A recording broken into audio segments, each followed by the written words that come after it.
जनवरी की वो सुबह जब ठंड हड्डियों तक उतर जाती है, जब सांस लो तो धुआं निकलता है। उस सुबह में तालाब किनारे एक छोटी सी दुकान थी। ये है राजू, उम्र यही कोई 35 साल। चेहरे पर झुर्रियां उम्र से ज्यादा हैं, क्योंकि ये झुर्रियां उम्र की नहीं, गरीबी की हैं। आज से 10 साल पहले जब राजू की माँ इस दुनिया से जा रही थी। राजू बेटा, मेरे पास तुझे देने को कुछ नहीं है, न जमीन, न जेवर, न पैसा। माँ तू ठीक हो जाएगी, ऐसा मत बोल। सुन बेटा, एक चीज है मेरे पास, मेरी बिरयानी की रेसिपी। तेरी दादी ने मुझे दी थी, अब मैं तुझे दे रही हूँ। इसमें सिर्फ मसाले नहीं है बेटा, इसमें हमारे खानदान की इज्जत है, ईमानदारी है। उस दिन के बाद से राजू ने वो रेसिपी अपने सीने से लगा ली।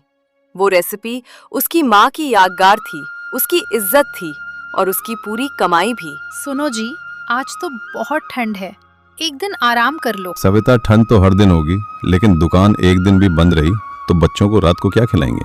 कम से कम गर्म पानी पी लो। दुकान पे चाय बना लूंगा, तू सो जा। लेकिन ग्राहक कहाँ थे? इतनी ठंड में कौन तालाब किनारे आता? कौन अपनी गर्व रजाई छोड़कर ठंडी हवाओं में निकलता? राजू अपने मन में माँ को याद करते हुए। तूने कहा था मेहनत रंग लाती है। मैं मेहनत कर रहा हूँ माँ, रोज कर रहा हूँ, तो फिर रंग क्यों नहीं आ रहा? कोई बात नहीं, आज नहीं आए कल आएंगे, कल नहीं आए परसों आएंगे। पंकज, ये कहाँ ले आया तू मुझे? ये तो कीचड़ है, गंदगी है, मेरे जूते खराब हो जाएंगे। साहब, वो आपने कहा था ना कि कोई नई जगह ढूंढो खाने के लिए, तो मैंने सोचा। तूने सोचा? तू सोचेगा। तेरी तनख्वाह सोचने के लिए नहीं, गाड़ी चलाने के लिए है, समझा? जी साहब, माफी साहब, लेकिन एक बार बिरयानी तो चक्कर देखिए, सुना है बहुत लाजवाब है। रुक पंकज, ये खुशबू ये कहाँ से आ रही है? साहब, वो रहा, वो छोटी सी दुकान वहीं से आ रही है। पंकज, 30 साल, पूरे 30 साल हो गए मुझे इस धंधे में। राजस्थान गया, लखनऊ गया, दिल्ली, मुंबई, जयपुर, सब जगह की बिरयानी खाई, लेकिन ऐसी खुशबू कभी नहीं सूंघी। देखा साहब, मैंने कहा था ना। ज्यादा मत बोल, चलते हैं, देखते हैं क्या माल है। छी, क्या गंदगी है, मेरे इतने महंगे जूते, हाय राम, बर्बाद हो गए। तू है इस ठेले का मालिक? जी साहब, ठेला नहीं, छोटी सी दुकान है। बिरयानी बेचता हूँ। आइए बैठिए, आपके लिए कुर्सी लगाता हूँ। ये इस पर बैठूं मैं? साहब माफी चाहता हूँ, ज्यादा इंतजाम नहीं है मेरे पास, लेकिन बिरयानी अच्छी है वो पक्का। बड़ी बातें बाद में, पहले बता क्या क्या है। साहब बिरयानी है, मटन भी है, चिकन भी है, साथ में रायता है, सब गरम। ज्यादा भाषण मत दे, 1 प्लेट मटन बिरयानी ला। और सुन, मैं शहर का सबसे बड़ा रेस्तरां मालिक हूँ, मुझे बेवकूफ बनाने की कोशिश मत करना। साहब मैं बिरयानी बनाता हूँ, बेवकूफ नहीं, आप बस खाकर देखिए। साहब ये लीजिए, गर्मा गर्म है, अभी अभी दम से उतारी है। ये रायता बूंदी का है, ठंडा है, बिरयानी के साथ खाएं तो मजा 2 गुना। वो आदमी एक घूंट खाकर रुक गया, जैसे जमीन ने उसे पकड़ लिया हो। 30 साल इस धंधे में पूरे देश के शेफ देखे, इटली से, थाईलैंड से, सबको बुलाया, लेकिन ऐसा स्वाद। साहब इतनी तारीफ। तू है कौन? ये रेसिपी कहाँ से आई? जी साहब, मेरा नाम राजू है। ये रेसिपी मेरी माँ ने दी थी, उन्हें उनकी माँ ने पीढ़ियों से चली आ रही है। समझा। देख राजू, मैं शर्मा हूँ, शर्मा फूड्स का मालिक। शहर में मेरे 12 रेस्तरां हैं। शर्मा फूड्स? वो परासा रेस्तरां, माल वाला? हाँ वही।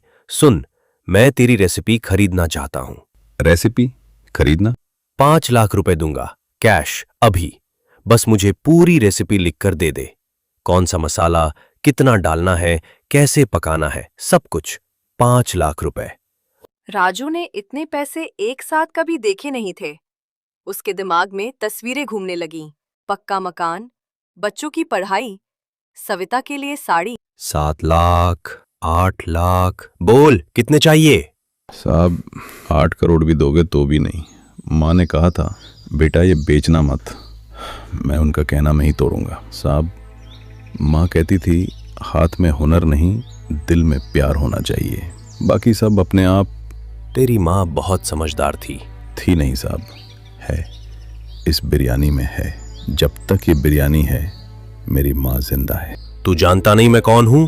मैं चाहूं तो तेरी ये दुकान बंद करवा सकता हूं। साहब दुकान बंद हो जाएगी लेकिन माँ की अमानत नहीं बिकेगी। राजू, एक बात याद रख, दुनिया में दो तरह के लोग होते हैं, एक जो हुनर रखते हैं, एक जो हुनर पहचानते हैं। तू पहली तरह का है, मैं दूसरी तरह का। मैं फिर आऊंगा। पंकज, अंदर आ, जल्दी आ। जी साहब, बोलिए, क्या हुक्म है? वो राजू बड़ा पक्का निकला साला। मैंने सोचा था पैसे देखेगा तो बिक जाएगा, लेकिन नहीं, अकड़ दिखा रहा है। सीधे तरीके से मानने वाला नहीं है वो। तो साहब अब क्या करें? छोड़ दें उसे? छोड़ दें? पंकज, तू मुझे जानता नहीं क्या? मैं विजय शर्मा हूं। जो चीज मुझे चाहिए वो मुझे मिलती है, हमेशा मिलती है। ये रेसिपी भी मिलेगी। लेकिन साहब वो तो बेचने को तैयार नहीं है, जबरदस्ती कैसे? जबरदस्ती कौन कर रहा है? हम तो बस थोड़ा दिमाग लगाएंगे। सुन, एक काम कर, कोई लड़का ढूंढ, गरीब सा, मासूम सा दिखने वाला, जो थोड़ी एक्टिंग कर सके। समझा नहीं साहब। उसे राजू की दुकान पर भेजेंगे, काम सीखने के बहाने। धीरे धीरे रेसिपी निकलवाएंगे, राजू को पता भी नहीं चलेगा। वाह साहब, क्या दिमाग है। इसलिए मैं यहां तक पहुंचा हूं पंकज, दिमाग से। जा, जल्दी ढूंढ एक लड़का। ज्यादा समझदार नहीं चाहिए, बस काम चला ले ऐसा। बेटा आओ आओ, बाहर क्यों खड़े हो? बैठो, बिरयानी खाओगे? गर्मा गर्म बनी है अभी। नहीं भैया, बिरयानी खाने नहीं आया। आज मेरे पास पैसे भी नहीं है खाने के। मैं तो आपसे काम मांगने आया हूँ। काम? कैसा काम चाहिए तुम्हें? भैया, मेरी किस्मत बहुत ख़राब है। माँ बाप नहीं है मेरे, बचपन में ही चल बसे थे दोनों। अनाथ हूँ मैं, कहीं काम नहीं मिलता, कोई रखता नहीं। लोग देखते हैं और भगा देते हैं। कल से कुछ खाया भी नहीं है मैंने। बेटा रो मत, आंसू पोंछ अपने। तू यहीं रह मेरे साथ, काम भी सिखाऊंगा तुझे, खाना भी दूंगा, जब तक चाहे रह मेरी दुकान पर। जेब छोटी है लेकिन दिल बड़ा है। सच में भैया, आप रख लोगे मुझे? भगवान जैसे हो आप, पैर छू लूं आपके?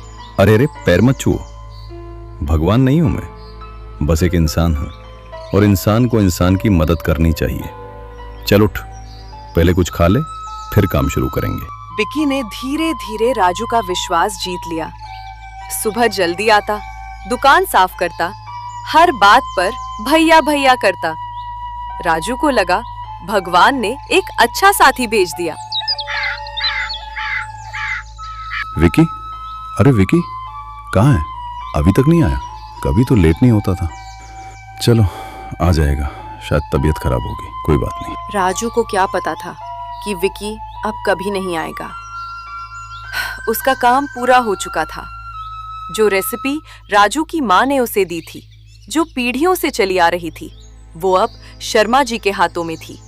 और अब राजू की जिंदगी में ऐसा तूफान आने वाला था जिसकी उसने कल्पना भी नहीं की थी। अरे राजू भाई, कैसे हो? बहुत दिन हो गए आए हुए। आओ भाई साहब, बैठो। आज बिरयानी एकदम ताजा बनी है, लाऊं एक प्लेट? नहीं भाई, आज नहीं खाऊंगा। बस ऐसे ही निकल रहा था तो सोचा मिलता चलूं। अरे ऐसा कैसे? पहले तो हर हफ्ता लाते थे, कोई बात हो गई क्या? बात तो नहीं, लेकिन अब क्या बताऊं तुम्हें। बताओ ना भाई साहब, क्या हुआ? खुल के बोलो। राजू भाई, बुरा मत मानना, तुम्हारी बिरयानी जैसी बिरयानी अब शर्मा फूड्स में भी मिलती है। वही स्वाद है, वही खुशबू है, और वहाँ एसी है, हीटर है, सोफा है, पार्किंग है, बच्चों के लिए जगह है। यहाँ तालाब किनारे ठंड में कौन बैठे भाई? मुश्किल है। वही स्वाद शर्मा फूड्स में? हाँ भाई, एकदम वही। पता नहीं कैसे, शायद तुमने ही उन्हें सिखाया होगा, या कोई कॉमन रेसिपी है। मैंने कुछ नहीं सिखाया किसी को। तो फिर पता नहीं भाई, लेकिन स्वाद तो एक जैसा ही है। चलो फिर मिलते हैं। तभी वहाँ शहर का एक मशहूर ब्लॉगर वहाँ घूमते घूमते आ पहुँचा। नमस्ते भाई, क्या हाल है? जी साहब, बस ऐसे ही चल रहा है। यहाँ तो बहुत सन्नाटा है भाई। फिर भी यहाँ इतना सन्नाटा क्यों है? ग्राहक कहाँ है? क्या बताऊं साहब, वक्त और किस्मत दोनों अभी मेरे खिलाफ हैं। पहले यहाँ पैर रखने की जगह नहीं होती थी। तो फिर अचानक ऐसा क्या हुआ? किसी ने नजर लगा दी क्या? नजर नहीं साहब, डाका डाला है। वो शहर के बड़े रेस्तरां वाले हैं ना, शर्मा जी, उन्होंने धोखे से मेरी रेसिपी पता कर ली। अब वो अपने बड़े एसी वाले रेस्तरां में वही बिरयानी बेच रहे हैं। उनके पास पैसा है, मार्केटिंग है, बड़ा नाम है, लोग चमक बनक देखकर वहां चले जाते। ये तो सरासर नाइंसाफी है, किसी की मेहनत चुराकर अपना धंधा चमकाना, और आप चुपचाप बैठे हो। मैं गरीब आदमी हूं साहब, उनसे लड़ तो नहीं सकता। मेरे पास बस मेरी ईमानदारी है। मुझे यकीन है कि जो ग्राहक स्वाद पहचानते हैं वो एक दिन जरूर लौटेंगे। बस उसी दिन का इंतजार कर रहा हूं। आप फिक्र मत करो भाई, आपकी ये ईमानदारी और ये स्वाद दोनों दुनिया देखेगी। आज मैं बताऊंगा लोगों को कि असली जादू शर्मा जी के रेस्तरां में नहीं, बल्कि इस तालाब किनारे वाले ठेले पर है। वीडियो बनाते हुए। हेलो दोस्तों, आज मैं आपको एक कहानी सुनाता हूँ, एक ऐसे स्वाद की जिसे चुराया तो जा सकता है पर बनाया नहीं जा सकता। मेरे पीछे जो ये भाई खड़े हैं, इनकी कहानी सुनकर आपकी आंखों में आंसू और मुंह में पानी दोनों आ जाएगा। वीडियो इंटरनेट पर आग की तरह फैल गया। राजू की सच्चाई जानकर लोगों का गुस्सा शर्मा जी पर फूट पड़ा। ये क्या हो रहा है? मेरी रेटिंग्स अचानक 1 स्टार क्यों हो गई? और ये कमेंट्स, चोर, धोखेबाज। सर, वो ब्लॉगर का वीडियो वो वायरल हो गया है। पूरे शहर को पता चल गया है कि हमने राजू की रेसिपी चुराई थी। तो क्या हुआ? रेसिपी तो रेसिपी होती है। उन्हें कहो वीडियो डिलीट करे, उन्हें पैसे खिलाओ। अब बहुत देर हो चुकी है सर। बात पैसों की नहीं, इज्जत की है। बाहर कस्टमर्स में हंगामा मचा रखा है, सब बुकिंग्स कैंसिल हो रही हैं। नहीं, मेरा रेस्तरां, मेरा नाम, सब बर्बाद हो रहा है। उस 2 कौड़ी के ठेले वाले ने मुझे हरा दिया। झूठ की इमारत ढह चुकी थी। शर्मा जी की चालाकी ही उनके पतन का कारण बनी। अगली सुबह तालाब का किनारा फिर से गुलजार हो गया। राजू के ठेले पर इतनी भीड़ थी कि पैर रखने की जगह नहीं थी। भाई, लाइन बहुत लंबी है, लेकिन बिरयानी तो अब यहीं खाएंगे। सही कहा, शर्मा जी के यहाँ तो सिर्फ ढोंग था, असली स्वाद तो यहीं है।